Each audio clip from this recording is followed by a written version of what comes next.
وَإِلَىٰ ثَمُودَ أَخَاهُمْ صَالِحًا، اور ہم نے قوم سمود کی طرف انہی کے بھائیوں میں سے صالح کو بھیجا. قَالَ يَا قَوْمِ اعْبُدُوا اللَّهَ، انہوں نے بھی وہی دعوت دی کہ اے میری قوم عبادت کرو اللہ کی. مَا لَكُم مِّنْ إِلَٰهٍ غَيْرُهُ، اس کے سوا کوئی بھی تمہارا معبود نہیں ہے. هُوَ أَنشَأَكُم مِّنَ الْأَرْضِ، اسی نے پیدا کیا تمہیں زمین سے. زمین سے انسان پیدا ہوا ہے، کیونکہ زمین کی خوراک سے ہی تو پروان چڑھتا ہے. ایک تو مٹی سے پیدا ہوا، دوسرا اس کی پرورش جو ہوتی ہے وہ زمین کی خوراک سے ہوتی ہے. بارش کے ذریعے اللہ تعالیٰ کھیتیاں اگاتا ہے، ان کھیتیوں کو ہم کھاتے ہیں، جانور بھی ان کھیتیوں کو کھاتے ہیں، پھر ان جانوروں کو ہم کھاتے ہیں. یہ سارے کا سارا جو فوڈ کا ایک چین اور ایک سرکل چل رہا ہے نا، یہ سارے کا سارا زمین سے ہی ہے. سورج اور زمین، ان دونوں کے ملنے سے یہ سارے کے سارا نظام حیات چل رہا ہے. تو اس نے زمین سے تمہیں اٹھایا، وَاسْتَعْمَرَكُمْ فِيهَا، اور تمہیں بسا دیا اس میں. فَاسْتَغْفِرُوا، تو اسی کی طرف مغفرت طلب کرو. ثُمَّ تُوبُوا إِلَيْهِ، پھر اسی کی طرف رجوع لاؤ. إِنَّ رَبِّي قَرِيبٌ مُجِيبٌ، بے شک میرا رب بہت قریب ہے اور دعائیں سننے والا ہے، التجا سننے والا ہے. قَالُوا يَا صَالِحُ، تو ان کی قوم نے جواب میں کہا کہ اے صالح، قَدْ كُنْتَ فِينَا مَرْجُوًّا، تم ہم ہی میں سے ایک شخص تھے جس کے بارے میں ہمیں بڑی امیدیں تھیں. قبل هذا اتنہانا، اس دعوت حق سے پہلے ہمیں تم سے بڑی امید لگی ہوئی تھی کہ تم ایک ہونہار شخص ہو ہماری قوم کے، اور تم نے ہماری قوم کا نام بلند کرنا ہے، لیکن تم نے آ کر یہاں پہ درار ڈال دی ہے. یعنی جو پیغمبر ہوا کرتے تھے وہ اپنی قوم اور قبیلے میں اعلیٰ خاندانوں سے ہوتے تھے اور ایکسٹراورڈنری پرسنالٹیز ہوتے تھے، ذہین ترین لوگ ہوتے تھے. ہمارے محبوب علیہ السلام بھی تو صادق اور امین اعلان نبوت سے پہلے تھے.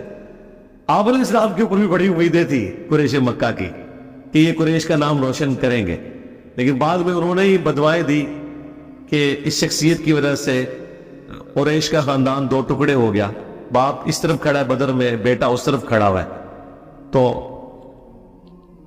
اے صالح، یہ دعوت توحید بلند کرنے سے پہلے تو ہم میں ایک ایسا شخص تھا جس سے ہمیں بڑی امید تھی. اتنہانا ان نعبد ما یعبد آباؤنا، کیا تو ہمیں منع کرتا ہے اس چیز سے کہ ہم عبادت کریں اس کی کہ جن کی عبادت کرتے ہوئے ہم نے اپنے آباء و اجداد کو، بزرگان دین کو پایا ہے. تو ان جھوٹے خداؤں سے جن کو تم جھوٹا سمجھتے ہو، ان معبودوں سے ہمیں ہٹانا چاہتے ہو. وَإِنَّنَا لَفِي شَكٍّ مِّمَّا تَدْعُونَا إِلَيْهِ مُرِيبٌ، اور بے شک ہم اس کے بارے میں شک میں مبتلا ہے جس کی طرف تم ہمیں بلا رہے ہو. ہم تو شک میں مبتلا ہو چکے ہیں، ہمارے دل میں وہ بات ٹھکتی نہیں ہے. اب مجھے بتائے، پیغمبر سے بہتر کوئی بات سمجھا سکتا ہے؟ اللہ کی وحی سے بہتر کوئی سلیبس ہو سکتا ہے؟ لیکن جب وہ پیغمبر دنیا میں موجود ہوتے ہیں تو اس وقت بھی کئی لوگ ایسے ہوتے ہیں جو کہتے ہیں کہ آپ کی بات میں وزن نہیں ہے، کوئی دلیل نہیں ہے. دلیل ہو بھی تب بھی ان کو یہ سمجھ نہیں آ رہی یا وہ سمجھنا نہیں چاہتے. لہٰذا آج اگر ہم کسی کے سامنے قرآن و سنت رکھیں اور کہیں جی میں قائل نہیں ہوں اس کے اوپر، تو نہ ہو. میرے بڑے بھی نہیں ہوتے تھے اور ان کے بڑے بھی نہیں ہوتے تھے. جب ہمارے بڑے انہیں دعوت دیا کرتے تھے کہ اپنے بڑوں کو چھوڑ دو، تو تمہارے بڑوں نے بھی اپنے بڑوں کو نہیں چھوڑا، تو تم بھی ہمارے کہنے پر اپنے بڑوں کو کیسے چھوڑو گے؟ ایک ہی بات ہے، مینٹلٹی ہوئی ہے. قال یا قوم ارأیتم ان کنت علی بینۃ من ربی، تو انہوں نے کہا کہ اے میری قوم، بھلا ذرا بتاؤ تو کہ اگر میں روشن دلیل پر ہوں اپنے رب کی طرف سے، وآتانی منہ رحمہ، اور اس نے مجھے رحمت عطا کی ہے، فمن ینصرنی من اللہ، تو مجھے ذرا یہ بتاؤ کہ اگر میں یہ حق کا راستہ چھوڑ دوں، یہ دعوت کا کام چھوڑ دوں، تو کون ہے جو مجھے بچا لے اللہ سے؟ ان عصیتہ، اگر میں اس کی نافرمانی کروں، نافرمانی اس سبب سے بھی کہ میں دعوت کا کام چھوڑ دوں، اور اس سبب سے بھی کہ خدا نخواستہ میں تمہارے راستے پر چل پڑوں، یہ تو نہیں ہو سکتا تھا، لیکن دعوت کا روکنا بھی اللہ کی نافرمانی ہے۔ فما تزیدوننی غیر تخسیر، تم تو نہیں زیادہ کرنا چاہتے میرے لیے سوائے نقصان کے، یعنی میرا حال تو یہ ہے کہ میں تمہیں حق کی طرف بلا رہا ہوں اور الٹا تم مجھے اس دعوت کے کام سے ہٹانا چاہتے ہو، تو اس سے تو میرے نقصان میں تم اضافہ کرو گے، تو میں تو یہ حق کا راستہ کبھی چھوڑنے والا نہیں۔ وَيَا قَوْمِ هَٰذِهِ نَاقَةُ اللَّهِ، اور اے میری قوم یہ ہے اللہ کی اونٹنی، لَكُمْ آیَةٌ، جو تمہارے لیے ایک نشانی ہے۔ انہوں نے حضرت صالح علیہ السلام سے ریکویسٹ کی تھی کہ ہمیں ایک معجزہ دکھائیں، اور معجزہ یہ کہ جو پہاڑ ہے اس میں سے ایک اونٹنی نمودار ہو، اور پہاڑ میں سے تو اونٹنی نہیں نکل سکتی، اونٹنی میں سے کوئی اونٹ کا بچہ، اونٹنی کا بچہ نکلے اور وہ بڑا ہو۔ بارہ اللہ تعالیٰ نے یہ معجزہ دکھا دیا۔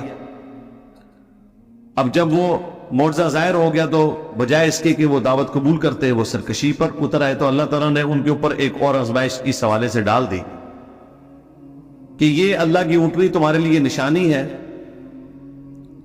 فَذَرُوهَا، بس اسے چھوڑے رکھو چونکہ اللہ کی اونٹنی ہے، تَأْكُلْ فِي أَرْضِ اللَّهِ، کہ یہ اللہ کی زمین میں کھاتی پیتی رہے، وَلَا تَمَسُّوهَا بِسُوءٍ، اور کسی برائی کے ارادے سے تم نے اس کی طرف اپنے ہاتھ نہیں بڑھانے۔